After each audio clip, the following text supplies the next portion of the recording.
Bulletin का बाकायदा आगाज करेंगे और आपको बताएंगे इमरान खान को अब भी सपोर्ट हासिल है। हुकूमत में होते हुए भी हमें लेवल प्लेइंग फील्ड नहीं मिल रही। मरियम नवाज का शिकवा, चेयरमैन पीटीआई पर ताक कर वार किए। कहा इमरान खान ने मुल्क की सालमियत को नुकसान पहुंचाया। उसकी बेचैनी बता रही है कि एनआरओ मांग रहा है। ईवान सदर में होने वाली मुलाकातें सबूत हैं। एनआरओ ना मिलने पर रोना धोना शुरू कर दिया। इसे जो रंगे हाथों पकड़ ले वो करप्ट हो जाता है। मरियम नवाज के मुताबिक पंजाब के सबसे बड़े डाकू को वजीर आला बना दिया गया। और जिसने कहा कि तुम्हारी नापियां एस्टैब्लिशमेंट चेंज करती है और वो पंजाब का सबसे बड़ा डाकू है, उसको तुमने चीफ मिनिस्टर पंजाब बना दिया। और आप ये देखिए एनआरओ फरागोगी को कैसे मिला। उसको रातों रात जहाज में बिठा के फरार करा दिया। एक पहला शख्स है पाकिस्तान की तारीख का जिसने न्यूट्रल जैसे लफ्ज को गाली बना दिया क्योंकि आपकी नैपीज बदलने से इनकार हो गया। और वो शख्स जो रात को ईवान सदर के अंदर खुफिया मुलाकातें करता है, एनआरओ मांगता है। जब एनआरओ नहीं मिलता तो बाहर खड़े होकर जलसे में बदतमीजी शुरू कर देता है। ईसीपी का चेयरमैन जिसको आपने खुद लगाया वो बहुत अच्छा था, वो एक बड़ा ऑनेस्ट ऑफिसर था। जब उसने आपकी चोरी पकड़ ली, जब उसने आपको रंगे हाथों पकड़ा, आपका चेहरा आवाम को दिखाया, तो वो बुरा हो गया, वो करप्ट हो गया। फॉरेन फंडिंग पकड़कर, डॉलर पकड़कर आपने मुल्क के साथ वो किया जो दुश्मन करना चाहते थे। और दुश्मनों ने खुद नहीं किया, इमरान के थ्रू किया, इस फितने के थ्रू किया। मरियम नवाज की बैरून मुल्क रवानगी में रुकावटें खत्म। लाहौर हाई कोर्ट से पासपोर्ट वसूल कर लिया। नून लीग की नायब सदर का पासपोर्ट मिलने पर इज़हार तशक्कुर। प्रेस कॉन्फ्रेंस में कई सवाल भी उठा दिए। कहा उनका पासपोर्ट 3 साल क्यों जब्त किया गया। वालिद से मिलने गई तो मुझे क्यों गिरफ्तार किया गया। 3 माह से ज़ायद कैद में रखा गया मगर केस ना बना। 6 साल गुजर गए, ये साबित ना कर सके कि नवाज शरीफ ने जायदाद बनाई। मरियम नवाज के मुताबिक वो जल्द नवाज शरीफ से मिलने लंदन जाएंगी जहां उन्हें अपनी सर्जरी भी कराना है। नवाज शरीफ की वापसी का रास्ता साफ है। वतन वापसी का फैसला खुद नवाज शरीफ करेंगे। खुशी है मुझे इस बात की कि मुझे अपना पासपोर्ट 3 साल के बाद वापस मिल गया। सवाल तो मेरे जहन में उठते हैं कि वो पासपोर्ट रखा क्यों गया 3 साल, मुझे क्यों महरूम रखा गया मेरे बुनियादी हक से। जिस केस में मेरा पासपोर्ट रखा गया 3 साल लाहौर हाई कोर्ट में, वो केस मेरे खिलाफ कभी बना ही नहीं। 6 साल गुजर गए, एक कागज का टुकड़ा ये नहीं पेश कर सके अदालत में जिसमें ये कहा गया हो कि ये है कागज का टुकड़ा जिससे साबित होता है कि नवाज शरीफ साहब इन प्रॉपर्टीज के मालिक हैं। शौकत अजीज साहब की गवाही किसको याद नहीं, अरशद मलिक की गवाही किसको याद नहीं। नवाज शरीफ का रास्ता अब अल्हम्दुलिल्लाह साफ है। सिर्फ अब एक एप्लीकेशन देनी है कोर्ट में कि क्योंकि ये साबित नहीं हो सका जो उन पे झूठा इल्जाम लगाया गया था। टाइमिंग का फैसला अल्लाह ताला को पता है, मियां साहब आप खुद करेंगे, लेकिन वो बहुत जल्द अपने वतन वापस आएंगे। मैं इंशाअल्लाह ताला जल्द जा रही हूँ। मेरी एक सर्जरी ड्यू है जो कि पाकिस्तान में नहीं होती क्योंकि वो बहुत रेयर डिजीज है, तो वो सर्जरी भी मुझे करानी है। मरियम नवाज के साथ नैब हिरासत में क्या हुआ ये आपको हम बाद में खबर देंगे। पहले बात कर लेते हैं आर्टिकल 62(1)(f की। फैसल बाबडा नाअहली केस की समाअत के दौरान चीफ जस्टिस पाकिस्तान ने ताहयात नाअहली के आर्टिकल 62(1)(f को काला कानून करार दे दिया और दौरान समाअत चीफ जस्टिस उमर अता बंदियाल ने कहा हम मौजूदा केस को मोहतात होकर तफसील से सुनेंगे। इस बारे में हमें रिपोर्ट करेंगे जहांज़ेब अब्बासी।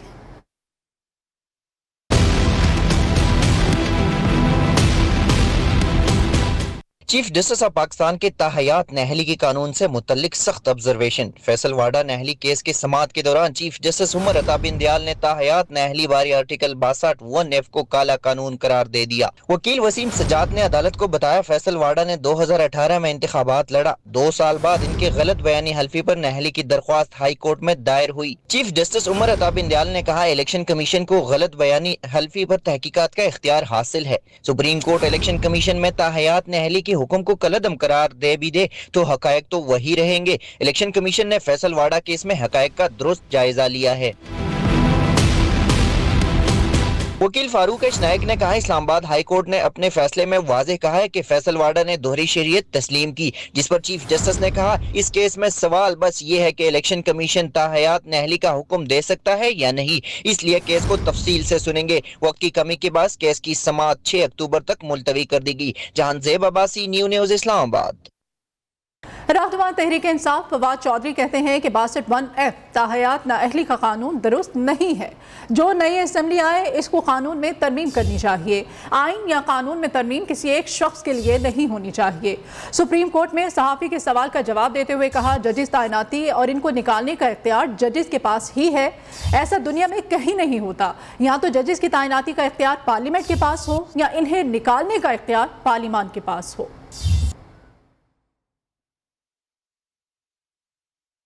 और उधर वफाकी वज़ीर दिफा ख्वाजा आसिफ ने न्यूज़ के प्रोग्राम बोलो तल्लत हुसैन के साथ में गुफ्तगू करते हुए कहा है कि नए आर्मी चीफ की तैनाती पर इमरान खान का कहना है मुझसे मशवरा किया जाए। इमरान खान कौन है? वो सियासी लीडर है, लेकिन आर्मी चीफ तैनाती में इमरान खान का कोई ताल्लुक नहीं। इमरान खान आवाम के सामने गालियां देते हैं और कमरों में पाँव पड़ जाते हैं। 3 हफ्ते में जो अबर आलूद मौसम है वो खुशगवार हो जाएगा। तफसीली इंटरव्यू आज रात 10:03 पर प्रोग्राम बोलो तल्लत हुसैन के साथ में नशर किया जाएगा। कहना कि मुझसे मशवरा किया जाए, हुज ही कानून तो उनको डिफाइन कुछ भी नहीं करता। तो सियासी लीडर हैं, ठीक है, बिल्कुल हैं, उसको तस्लीम किया जाता है, लेकिन जो उसके जिस रेफरेंस से आप बात करें उसके से तो उनकी कोई उस डेफिनेशन के ऊपर वो किसी तरह भी नहीं उतरते। वो तो प्राइम मिनिस्टर ने करना है इस प्रोसेस, टोटली इररिलेवेंट। वो समझते हैं कि लोगों को ये बातें समझ नहीं आती कि एक दिन। मरियम नवाज के साथ नैब हिरासत में क्या हुआ, मरियम नवाज की कहानी खुद मरियम नवाज की जुबानी सुनते हैं। 57 डेज इन्होंने नैब में मुझे हब्से बेजा में रखा। किसी खातून को रखने का पहले कोई रिकॉर्ड ही नहीं है, कोई हिस्ट्री नहीं है। जब इन्होंने मुझे अरेस्ट कर लिया तो इनको समझ नहीं आई कि इसको कहाँ रखें। पकड़ तो लिया, केस भी कोई नहीं था, तो इन्होंने मुझे फिर रखा जो इनका डे केयर सेंटर है नैब के हेड ऑफिस में। तफ्तीश मुझसे जिस बात की जाती रही वो ये होती थी कि आजकल आप पॉलो कोएल्हो की कौन सी किताब पढ़ रही हैं, आपके घर में जो है वो खाने का मेन्यू कौन बनाता है, पार्टी की डिसीजन मेकिंग की हायरार्की क्या है। मरियम नवाज ने तवील प्रेस कॉन्फ्रेंस में नहीं बताया कि एवनफील्ड अपार्टमेंट्स लंदन में हसन नवाज की अरबों रुपए की मलकियत की जायदादें अगर उनकी नहीं हैं तो फिर किसकी हैं। रहनुमा तहरीक इंसाफ फवाद चौधरी का ट्वीट। उन्होंने मजीद कहा, अदालती फैसले की तरह मरियम नवाज भी इस मरकजी नुक्ते पर खामोश हैं। और लॉन्ग मार्च की तैयारियों के लिए इमरान खान का पेशावर वर्कर्स से हलफ, इस पर बाद में बात करेंगे। पहले बात करते हैं टिक टॉकर हरीम शाह की, जिन्हें अदालत से रिलीफ मिल गया है। रिलीफ मिलते ही हरीम शाह ने सियासत पर निगाहें जमा ली। कहा, इमरान खान के खिलाफ प्रोपेगेंडा हो रहा है, कौम इमरान खान के साथ है, डार के आने से डॉलर की कमी सिर्फ एक दिखावा है। तफसीलात कराची से जुनेद शाह की रिपोर्ट में जानिए। हरीम शाह को अदालत से बड़ा रिलीफ मिल गया। FIA तहकीकात केस में अदालत आलिया में जमानती मचल के जमा करा दिए। टिक टॉकर का कहना है कि उन्होंने सिर्फ तफरीह के लिए नोटों के साथ वीडियो बनाई थी, हर इंक्वायरी का सामना करने को तैयार हैं। जमाना जलेगा, हम और जलाएंगे। हमारे पहले बहुत दुश्मन थे, हम और बनाएंगे। मीडिया से गुफ्तगू में हरीम शाह ने एक बार फिर इमरान खान से अपनी मोहब्बत का इजहार कर दिया। कहा, साबिक वजीर आजम के खिलाफ उल्टी सीधी बातें फैलाई जा रही हैं। ये लोगों की इंटेंशन डाइवर्ट करने के लिए और इमरान खान की सपोर्ट को ख़त्म करने के लिए बिल्कुल किया जा रहा है। जितना इमरान खान को डिफेम करते हैं, चाहे वो हैकर्स के थ्रू या किसी के भी थ्रू, इमरान खान को डिफेम करने के लिए जितनी भी काविशें करते हैं, स्ट्रगल करते हैं, अल्लाह ताला उतना ही इमरान खान को स्ट्रॉन्ग बनाते हैं। टिक टॉकर ने अपनी गुफ्तगू में नून लीग को भी खूब लताड़ा। इनको पाकिस्तानी आवाम से कोई, न पहले हमदर्दी थी, ना अब हमदर्दी है, और न ये पाकिस्तानी आवाम के लिए कुछ करना चाहते हैं। अदालत की जानिब से हरीम शाह को FIA से तफ्तीश में ताउन करने की हिदायत की गई है। Junaid Shah, new news, Karachi. Welcome back. PM audio leaks के मामले पर साइबर सिक्योरिटी तहकीकात के हवाले से 12 रुकनी कमेटी तश्कील दे दी गई है। स्ट्रेटेजिक इदारों के दफातर की सिक्योरिटी का भी जायजा लिया जाएगा। सिक्योरिटी प्रोटोकॉल पर भी नजरसानी की जाएगी और साइबर हमलों को रोकने के लिए इक़दाम किए जाएंगे। कमेटी में 4 वफाकी वज़रा समेत सेक्रेटरी काबीना डिवीजन, DG, IB और दीगर भी कमेटी का हिस्सा हैं। आला तहकीकाती कमेटी का पहला इजलास कल होने जा रहा है। لانگ مارچ کی تیاریاں، عمران خان نے کارکنوں سے بھرپور شرکت کا حلف لے لیا۔ پشاور کے وزیر اعلیٰ ہاؤس میں تقریب کے دوران سابق گورنر خیبر پختونخوا شاہ فرمان نے حلف لیا۔ عمران خان نے کہا، حقیقی آزادی کے لیے کھڑا ہونے کا وقت آ گیا ہے۔ کرپٹ ٹولے کو عام آدمی کی فکر نہیں، یہ لوگ اپنی چوری چھپانے کے لیے آئے ہیں۔ کسی سے ذاتی لڑائی نہیں، قوم کے مستقبل کے لیے کھڑا ہوں۔ یہ آئین کی پاسداری کریں گے۔ لانگ مارچ کے لیے سب تیار رہیں، ایم این اے سے لے کر عام کارکن تک کوئی پیچھے نہ رہے۔ کھلاڑیوں سے لانگ مارچ میں بھرپور شرکت کے لیے حلف بھی لیا۔ حلف برداری کی تقریب پشاور وزیر اعلیٰ ہاؤس میں ہوئی، جہاں گورنر شاہ فرمان نے پارلیمنٹیرین، ضلعی عہدیدار اور کارکنوں سے حلف لیا۔ اس سے قبل عمران خان نے پارٹی قائدین، عہدیداروں، ممبران اسمبلی اور کونسلرز کو بھرپور طریقے سے لانگ مارچ میں شرکت کی ہدایت کی اور کہا، کسی بھی وقت کال دے سکتا ہوں۔ اپنے خطاب میں عمران خان نے کہا کہ اس وقت ملک پر چور مسلط ہیں، قوم کے مستقبل کے لیے کھڑا ہوں۔ ان کے خلاف جھوٹے کیسز بنائے جا رہے ہیں، جہاں ان چوروں کے تمام کیسز معاف ہو رہے ہیں جو قوم کے ساتھ مذاق ہے۔ چیئرمین پی ٹی آئی کے مطابق انہوں نے باہر بیٹھ کر سازشیں کی اور ہماری حکومت گرائی۔ یہ مہنگائی کا بہانہ بنا کر اقتدار میں آئے اور خود مہنگائی کا طوفان برپا کر دیا۔ انہیں عام آدمی کی کوئی فکر نہیں، اپنی چوری چھپانے کے لیے اقتدار میں آئے ہیں۔ سب کو حقیقی آزادی تحریک میں جہاد سمجھ کر حصہ لینا ہوگا۔ پی ٹی آئی کے لانگ مارچ کو اسلام آباد میں داخل نہیں ہونے دیا جائے گا۔ رانا ثناء اللہ کی زیر صدارت اجلاس میں فیصلہ، 30,000 سیکیورٹی اہلکار تعینات ہوں گے۔ ریڈ زون کی سیکیورٹی کے لیے آرٹیکل 245 کے تحت فوج طلب کرنے کا فیصلہ بھی کر لیا گیا ہے۔ اسلام آباد سینٹر کی رپورٹ۔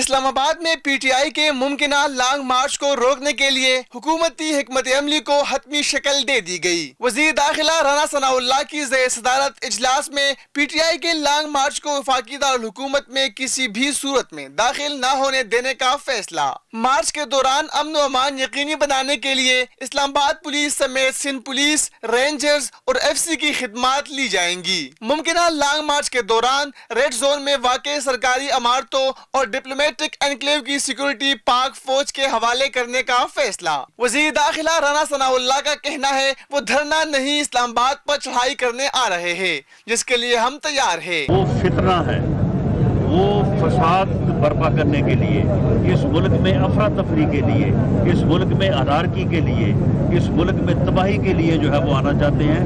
وہ اسلام آباد پہ چڑھائی کرنا چاہتے ہیں، وہ اسلام آباد پہ حملہ آور ہونا چاہتے ہیں۔ ان کا جو علاج ہے اس کے لیے بھی آج میں نے میٹنگ کی ہے اور بڑا تسلی بخش فارمولہ ان کے لیے تیار کیا ہے اور اس کے مطابق ان سے دیکھا۔ حکومتی اطلاعات ہے کہ پی ٹی آئی کے لانگ مارچ کے شرکاء کی تعداد 20,000 کے قریب ہوگی، جس سے نمٹنے کے لیے 30,000 کی نفری کا انتظام کر لیا گیا ہے۔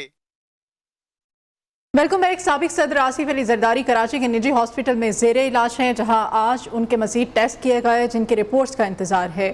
آصف علی زرداری کے علاج کے لیے بیرون ملک سے ماہر ڈاکٹرز کی 3 رکنی ٹیم کراچی پہنچ گئی ہے۔ رپورٹس کی روشنی میں آصف زرداری کو بیرون ملک منتقل کرنے پر غور کیا جائے گا۔ آصف زرداری کی طبیعت ناساز ہے، وہ کئی روز سے ہاسپٹل میں زیر علاج ہیں۔ ہاسپٹل میں چیئرمین پیپلز پارٹی بلاول بھٹو زرداری نے والد کی عیادت کی اور ڈاکٹر سے ان کی صحت سے متعلق دریافت کیا۔ ڈاکٹرز کے اصلاح مشورے سے آصف علی زرداری کو ایئر ایمبولینس کے ذریعے متحدہ عرب امارات کے نجی ہاسپٹل میں منتقل کیے جانے کا امکان ہے۔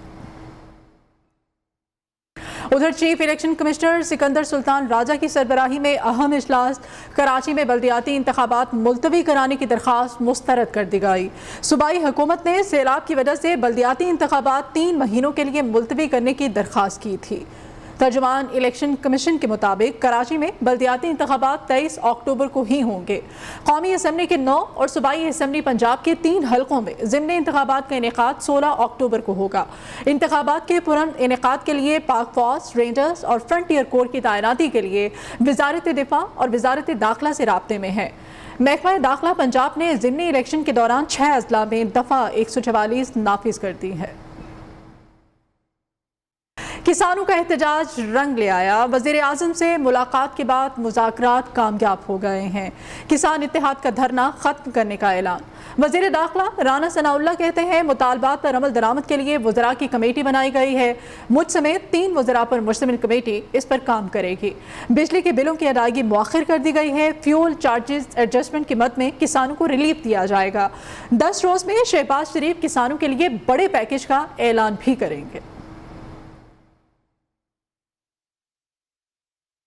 वज़ीर आज़म आज़ाद कश्मीर सरदार तनवीर इलियास खान की दावत पर अमरीकी सफ़ीर डोनाल्ड ब्लूम की उनकी रिहाइशगाह पर आमद हुई है। वज़ीर आज़म आज़ाद कश्मीर से 1-on-1 उन्होंने मुलाकात की।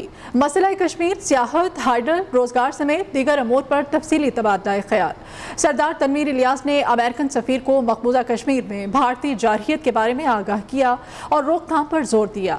अमरीकी सफ़ीर को आज़ाद कश्मीर में special economic zone, dry port के क़याम, सियाहत और हाइड्रल के शोबे में सरमायाकारी के हवाले से तफसीली ब्रीफिंग भी दी गई।